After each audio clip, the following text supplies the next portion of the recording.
Apollo Players present Tell Tales, a series of monologues written and performed by members of the Apollo Theatre Company. Closing Time, written and directed by Chris Hicks and read by Michael Arnell.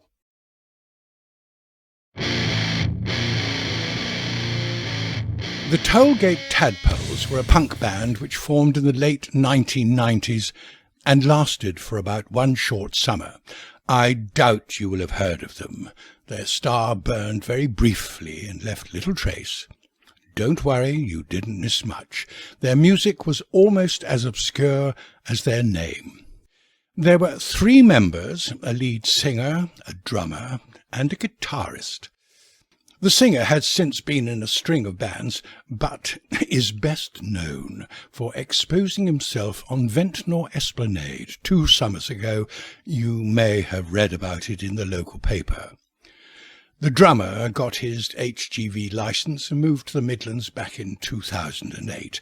But it is the guitarist who is the subject of this brief account, so I will waste no more time and tell you a bit about him.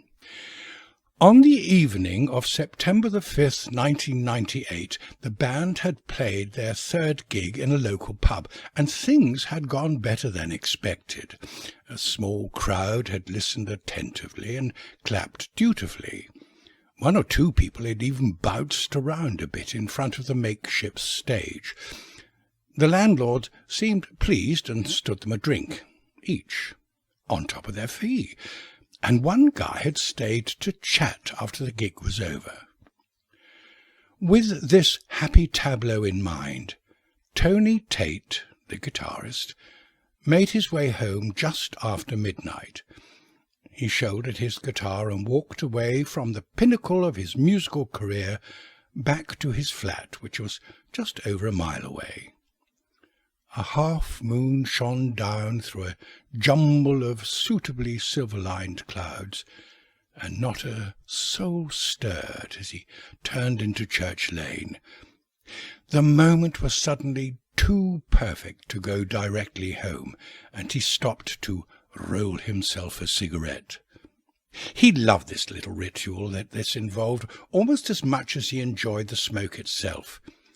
He sat on the low wall at the side of the road and, rifling through his pockets of the jacket, pulled out a tin of tobacco, a lighter, a handkerchief, a beer mat with a phone number scrawled across it, a pack of cigarette papers, and a set of house keys, placing each item carefully along the top of the wall next to him. At this point, an annoying little trick of fate conspired to undermine the simple beauty of the moment, as, catching the keys on the cuff of his jacket, he swept them off the top of the wall and into the gutter below, where they landed on the bars of a drain cover. Relieved beyond measure that they had not dropped through the gap into the drain below, he held on to the top of the wall, and with one hand, and still sitting, leaned forward to retrieve the keys, deftly sweeping them from their precarious perch and into the darkness below. Cursing his own clumsiness, he dropped to the road and got down on his hands and knees to peer into the drain. Even with the aid of his lighter he could see nothing, so he stood for a moment and pondered what to do next. There was no one about, no sign of life at the houses nearby. He walked out into the middle of the road. No car passed, no distant lights, just a pale strip of moonlit road and silence. So he went back to the drain and took off his coat, folding it gently over the guitar which he'd already perched on the top of the wall. Then, rolling up his sleeves, he bent down to the drain cover and gave it a good hard pull. It was heavier than he had expected, but on the 3rd attempt he managed to lift it clear and leant it up against the bottom of the wall. Peering down into the drain, He could just make out a pale square of night sky reflected in the water below. It looked deeper than he'd expected, like the shaft of a well. He flicked the lighter and peered down at his own reflection. The view was neither enlightening nor appealing, so he pocketed the lighter and, lying full length on the ground, reached into the drain with his right hand. At full stretch, his fingertips only just touched the surface of the water. No matter how hard he tried, he could not reach far enough to explore the bottom of the shaft. So, kneeling at the edge of the hole, he stripped off his shirt and entered the drain head first, with both arms stretched out in front of him. The water was a bit deeper than expected, and he had to wriggle forward a little before his fingers touched the bottom. In this position, the lip of the drain was pressed hard against the top of his thighs, and he had to push his back against the wall of the shaft to stop himself from tipping further forward. Even then he had to brace himself against the floor of the drain with his right hand while he fumbled about in the muddy water with his left. As you can imagine, this wasn't easy, and he needed all his strength to maintain this position. The darkness was surprisingly intense, and the rank smell of wet mud made him feel sick.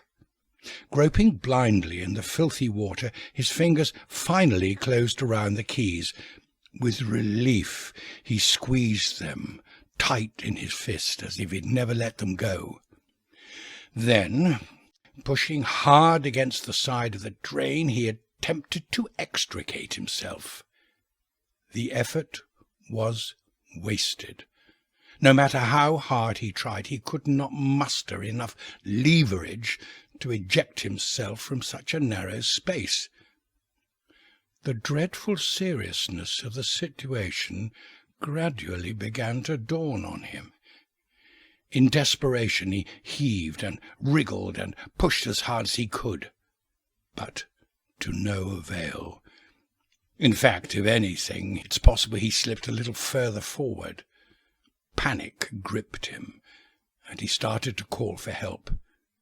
The echo of his own voice boomed around his head like a drum, and between each shout the silence settled like dust. "Help!" he bellowed. "Please, someone help me! I'm stuck!" The appalling possibilities of his predicament became even more evident as the minutes slipped past, and no one answered his call. After about a quarter of an hour, Tony was rapidly becoming hoarse, and hopelessness threatened to overwhelm him. His arms ached with the effort of supporting his weight, and he started to get cramp across his shoulders. He was cold and miserable, and he badly needed a pee. "Please," he shouted, "for God's sake, someone help me!" He paused again, and in the silence that followed, he sensed the slightest movement of air on his face, as if something had stirred close by. "Hello?" he said. "Is anyone there?" His eyes still hadn't adjusted to the darkness, but he had an absurd feeling that something had moved in the void below. He held his breath, listening intently. A breeze began to blow through the trees nearby, and he could just make out the faint hiss of stirring leaves. Then, much nearer, he heard another sound, like something sliding through the drain to his left.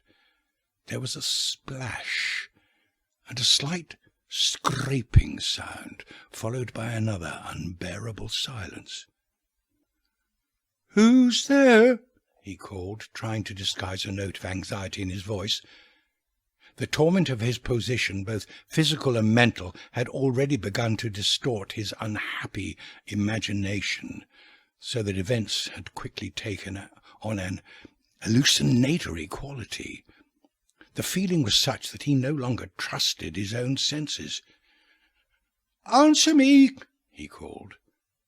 "Who's there?"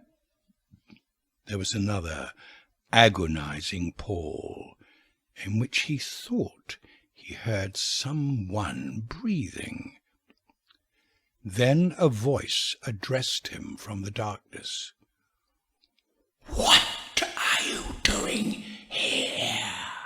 it said, a little crossly, and rather alarmingly. It seemed to be coming from very near by, within the drain itself.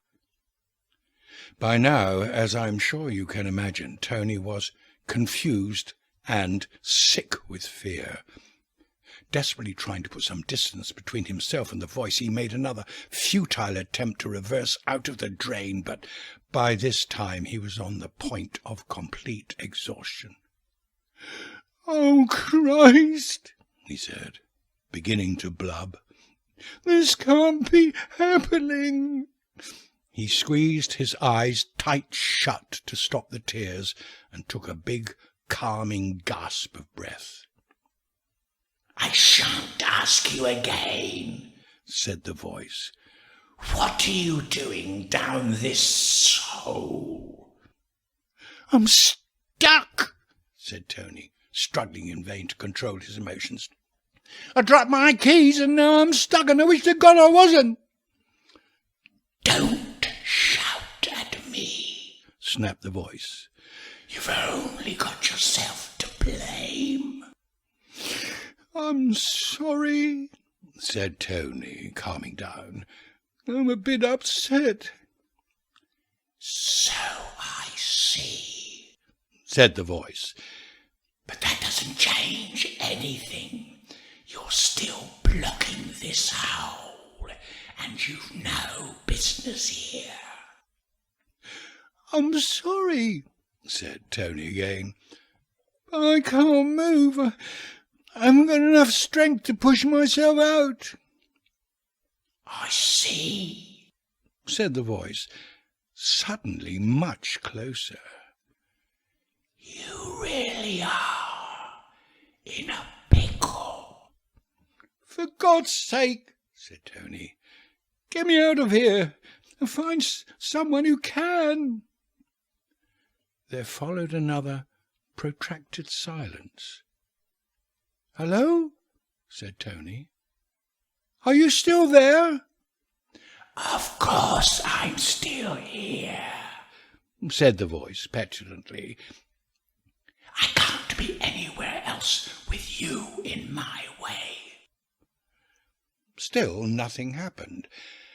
Then, after a moment, Tony could hear movement nearby. "What are you doing?" he asked. "I've decided to help you," said the voice, directly beneath him. "But don't let this happen again. I've got better things to do with my time." And with that, something,